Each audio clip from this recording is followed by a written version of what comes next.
Program will focus on Nigeria's counterterrorism strategy as the apprehension of Ansaru terrorist campaigns draws commendation from the US and UK. I will be speaking with the former Commissioner for Information at Adamawa State, Honorable Ahmed Sajo. Welcome to Politics Tonight, everyone. I am Olajumoke Olatunji. Thank you for staying with us. Now let's begin with some political development. President Bola Tinubu is attending the 9th meeting of the Tokyo International Conference for African Development in Japan. During his intervention at the plenary session on peace and stability, the president commended the Nigerian armed forces for the successes in the war against insurgency and criminality. President Tinubu emphasized his administration's commitment to addressing the root causes of insecurity through strengthening the government security apparatus and ongoing economic reforms. He also described the current momentum in the Nigerian armed forces as a springboard for national development and stability. We need to promote Africa-Japan partnership and promote the development of the African continent. Cooperation is necessary. There has to be a platform for practical action. So TICAD is a very important venue, and I would like to take this opportunity to praise the Japanese government for taking such an initiative. For Gavi Alliance, in the coming 5 years, we will contribute at least $550 million. And we would like to support Africa's vaccine supply. In the education sector, which is the primary foundation of human resource development, we will improve learning for 10 million children and develop 150,000 advanced personnel. With the world's youngest population, abundant natural resources, and a vibrant entrepreneurial spirit, Africa is poised for progress. And this year's theme, Co-create innovative solutions with Africa, reminds us that these same strengths can help shape a more peaceful, prosperous and sustainable world inside and beyond Africa's borders. We need to move beyond the potential to realize tangible growth and development, especially as Africa's youthful population, expanding market, technological innovation, and vast natural resources position the continent for accelerated progress in the years ahead. Constrained public funding, shift in the global trade are posing new challenges for many low-income countries. Take a short break, everyone, and when we return, we'll get into a conversation for tonight. Please stay with us.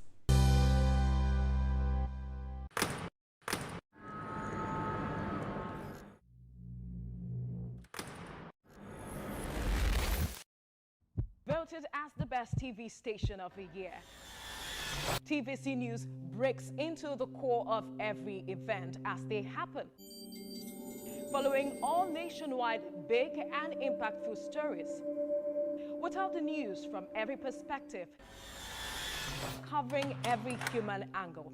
I am Veronica, bringing you the news you would want to watch.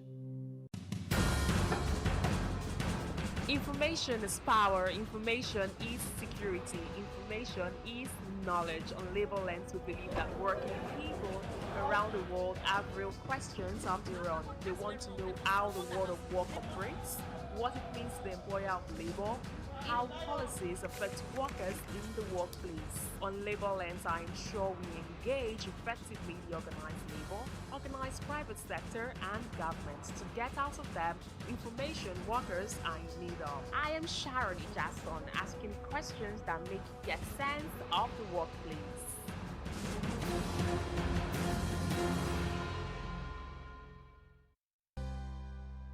Welcome back to the program. In a major development on the security front, National Security Advisor Nuhu Ribadu announced that security services had captured 2 terror leaders, including Mahmoud Mohammed Usman, described as a leader of the Al-Qaeda-linked faction, Jama'atu Ansaru Muslimina fi Bilad Sudan, popularly known as Ansaru.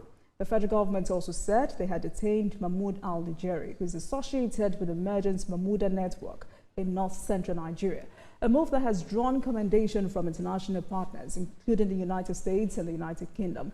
Tonight, former Commissioner for Information at Adamawa State, Ahmed Sajo joins us to speak on what this arrest of Ansar's top leaders mean for Nigeria's security. Good evening to you, sir. Thank you very much for speaking with us tonight. Thank you. Yeah, good evening. It's my pleasure, and good evening, Nigerians.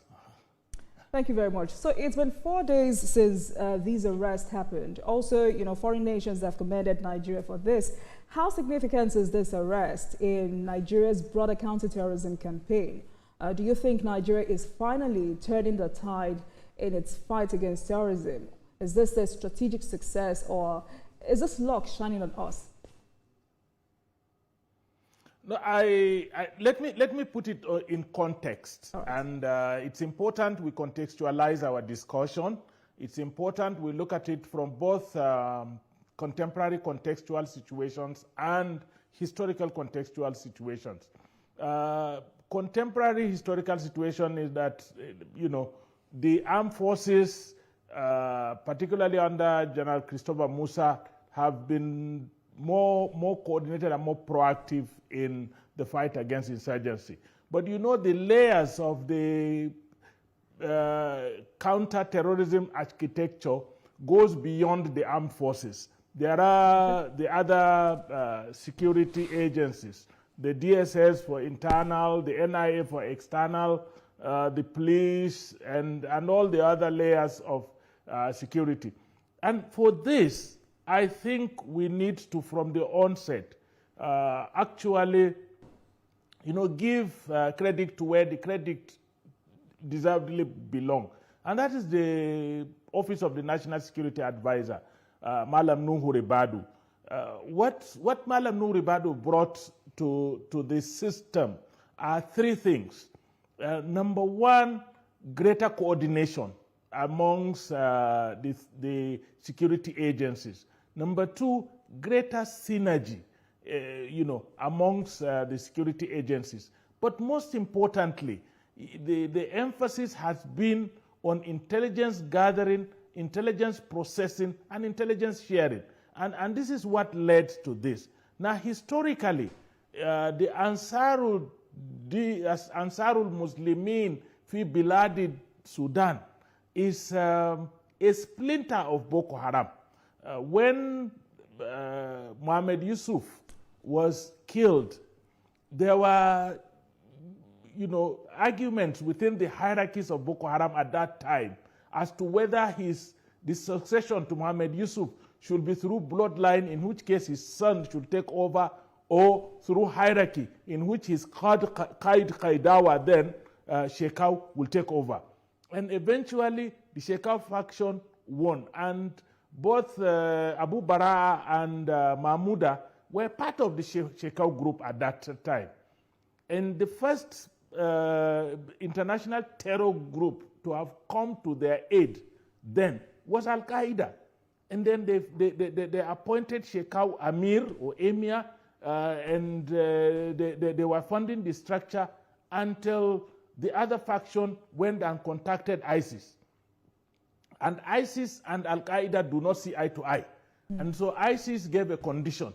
They wanted a province in Nigeria. And that was how Islamic State West Africa Province came about, ISWAP. Now they set up the province, and they became antagonistic towards the Shekau group. Eventually, the ISWAP tendency defeated the Al-Qaeda tendency and subdued, and then Shekau was said to have committed suicide in the process. So those that were with Shekau, Mahmouda, Abu Bara, and Mala Mahmouda moved to the center of the country, and they started their own terror cells. And these terror cells became very, very disturbing. They were the ones that were responsible for most of the terror activities, like the train attacks and the rest. They were also responsible for the electric tower falling and putting the entire northern Nigeria into darkness. They had done a lot of dastardly things. Absolutely, so it is Mr. a credit. And thank you very much for contextualizing this conversation. But based on the historical context, do you see this development leading to improved security in the northwest and northeast regions where Ansaru has operated? I believe very sincerely that if Malanuri Badu as NSA and Christopher Musa as Chief of Defense Staff continue in the trajectory they are moving now, with coordination, with intelligence gathering and sharing, with synergy amongst the security agencies, I am sure that we're going to make major breakthroughs, much more than the one we have just made. But you see, the danger in all of this is that these two terror leaders were leaders of a system that has terror cells, micro cells, within the cities and within the bushes. The cell leaders now know that the hierarchy has collapsed. The leadership at the top had fallen. So what we have to do now as a nation, as a people, is to make sure that those terror cells do not develop a life of their own and begin to operate as independent terror organizations that could threaten our peace. Right. And in that case, a greater intelligence gathering is needed, and greater support from the public. You know, you cannot defeat these terror groups unless we have support from the public itself. All right, thank you for going there, Mr. Sajo, because, you know, it was in April, and I guess this is for the NSA and the armed forces, because it was in April the president directed an immediate and comprehensive overhaul of national security strategies. And I know that at that time, some Nigerians felt Mr. President was only repeating these directives with no serious implementation. Again, he has promised to, you know, strengthen the government security apparatus at the ongoing Tokyo International Conference for African Development. So with the rest of these campaigns, what should Nigeria's next step to, you know, ensure the dismantling of this network entirely? I think I agree with you totally that the commitment to end the terror has come directly from Mr. President himself as the commander-in-chief and as the overall head of the security architecture. But I must also tell you that one of the things that we need to do to consolidate on the gains that we have achieved so far by the arrest of Abu Bara'a and Mala Mahmouda is to be sure that we extract as much information from them as possible. We need to go after their lieutenants, those that are close to them. People who don't know should know that the Boko Haram system is well structured. They have people they call Qaids, they have people they call Munzur, they have people they call Irasi, they have different strata and hierarchy, akin almost like military ranking system. They must identify the closest of those hierarchical leaders, arrest them also, extract information from them, so we go down until we reach the cell level, because it's at the cell that the implementation of terror tactics take place. The top hierarchy of the terror network normally sits and designs a strategic plan for unleashing terror on the people. But these plans are implemented by people who operate at the cell level. We need to get to those cells and identify the cells and neutralize the cells. It's so sad that today, just as we are talking here now, between Damaturu and Maiduguri, the army military checkpoint captured a vehicle that had a way bill of some goods. When they opened those goods, they were all ammunitions. You know, luckily they've also gotten the a lead as to who were responsible. So this terror network is so vast, so organized that we need to infiltrate and actually break their backbone. So by the arrest of Abu Bara and Mala Mahmouda, we should be able to consolidate and move further to look for their other lieutenants, and from those lieutenants, we need to go to the cell leaders and neutralize the cells. And as you speak, Mr. Sajo, I'm here wondering if there is a way Nigeria can leverage this international commendation to strengthen its intelligence and military cooperation with Western allies. But do you think the Nigerian government is doing enough to communicate such wins, to counter the often negative narrative about insecurity? I think we need a serious approach. You see, for us to defeat this dastardly terror network that has been bedeviling in our country, we need both kinetic and non-kinetic approaches. We need to win the people, the hearts and minds of our people, so that our people can become also part of the vanguard in fighting this terror. The international organizations, yes, they have commended us, but we need to go beyond commendation. We need intelligence sharing.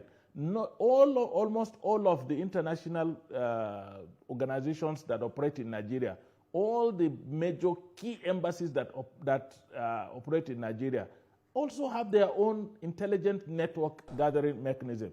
That's why sometimes you just hear that a certain government had issued an advisory to their citizens to avoid A or B or C locations, because they also gather intelligence.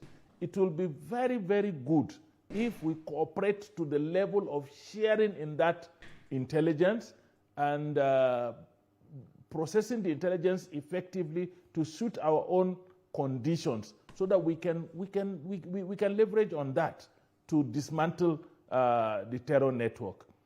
Terrorism is a universal, crime, and they can't leave it to us alone. If you recall very well that wherever there is insecurity in the country, even foreigners who are operating lawfully in this country become targets. They become victims. So it's in our own collective interest as an international, as a part of the world structure, to come together and ensure that every citizen of Nigeria or citizen of any other country living and lawfully, working in Nigeria is protected. All right, Mr. Sajo. I think we need to cooperate more. All right.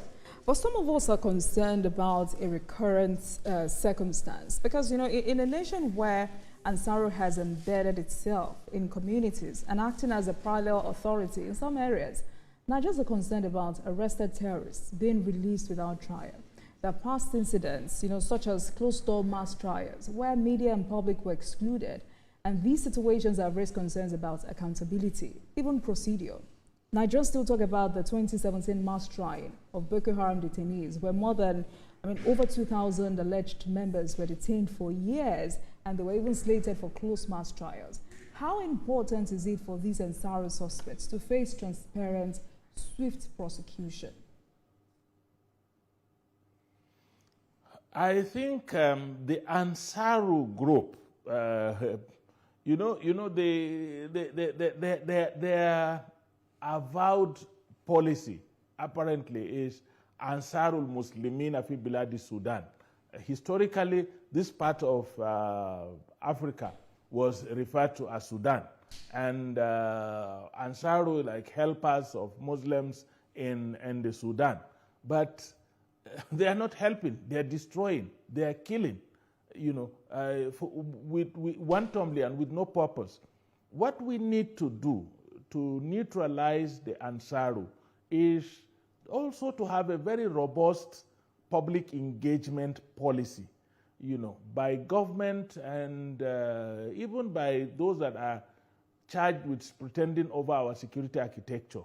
We need to have a robust public engagement template, and we need to also begin to explain to our people that most terror groups use publicity as the oxygen that fuels their terror activities. So we need to find a way to make sure that while our people stay informed, we do not, in the process of informing our people, promote the terrorist groups and make them look like they're invincible. And secondly, those that are issuing statements that are inimical to the well-being of the country should be encouraged and advised to consider that we will all end up being victims.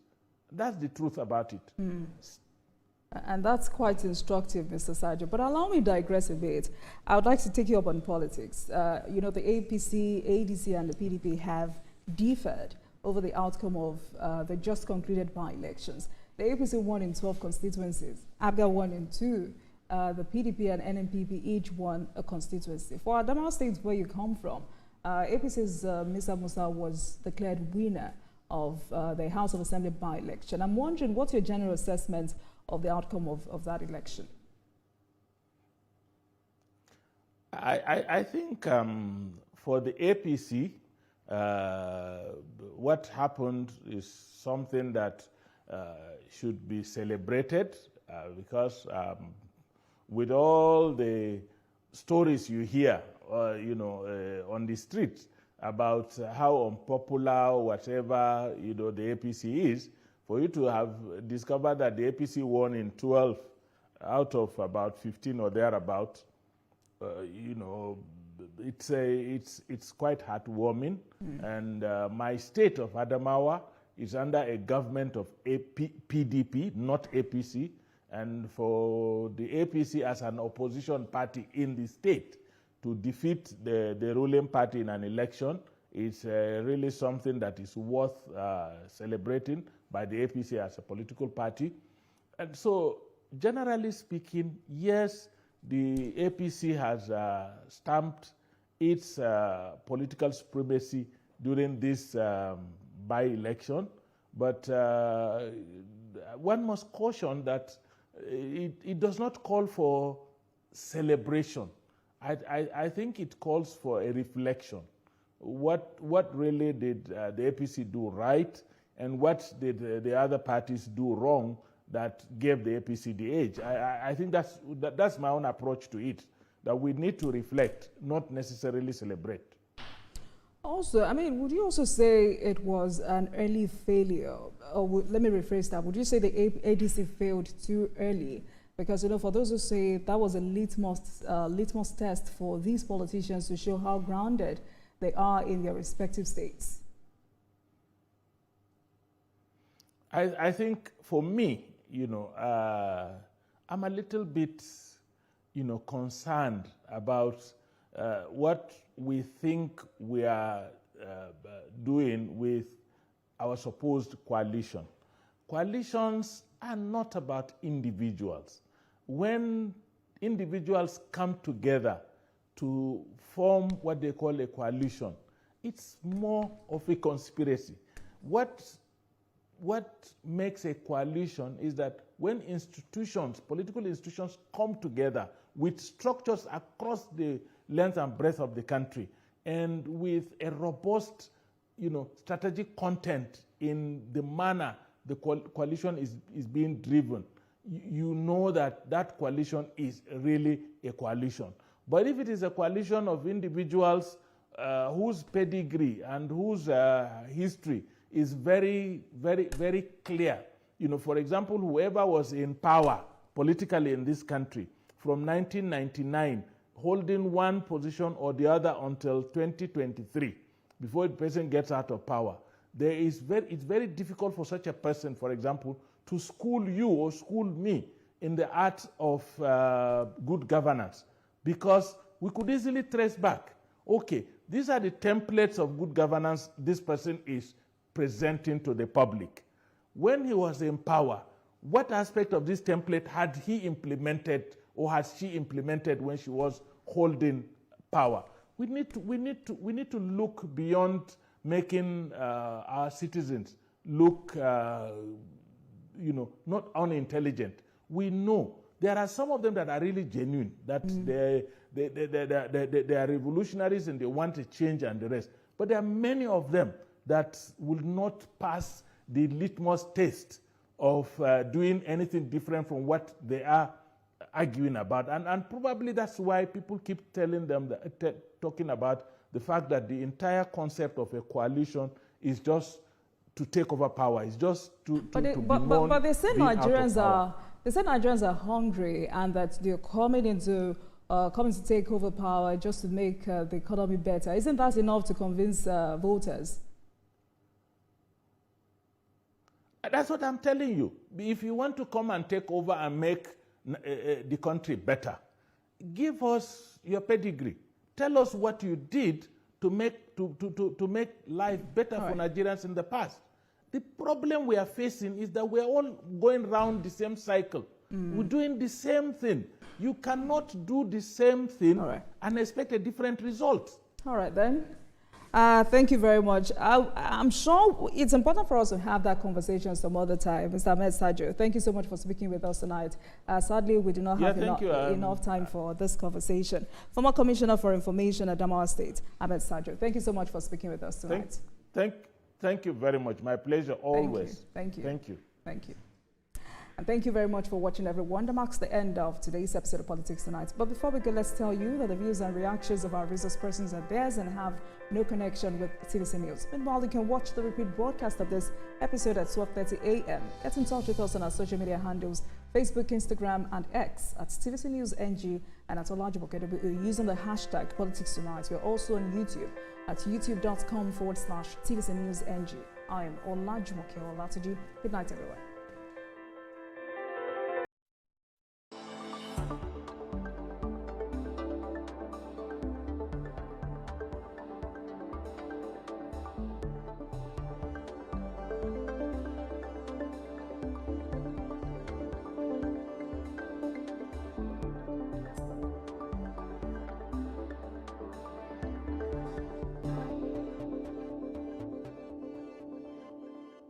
Breaking news isn't just about speed, but more importantly, about fact and accuracy. It is responsible journalism, being ahead, unbiased, sensitive, in telling the stories that people would want to hear in a way that protects their sanity and